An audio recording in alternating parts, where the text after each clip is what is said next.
Principal ইব্রাহিমকার পুকুর, আর এই পাশে হচ্ছে প্রিন্সিপাল ইব্রাহিমকার বাড়ি, স্থাপিত 1939 খ্রিস্টাব্দে সৌজন্য এসটি ফাউন্ডেশন। আমাদের ভবনের নাম করা একজন ব্যক্তি প্রিন্সিপাল ইব্রাহিমকার, যার নামে আছে ইব্রাহিমকার কলেজ। আমি এখন তারই বাড়ির সামনে আসছি। এই পাশে অনেক ফুল গাছ দেখা যাচ্ছে, খুব সুন্দর। আর এখানে বসার জায়গা আছে,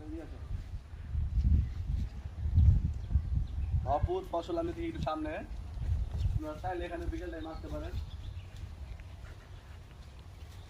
এটা হচ্ছে ইব্রাহিমকার পুকুর।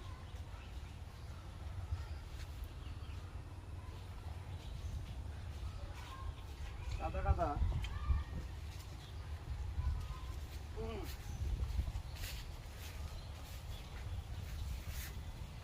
বন্ধ করে আগে পুকুর।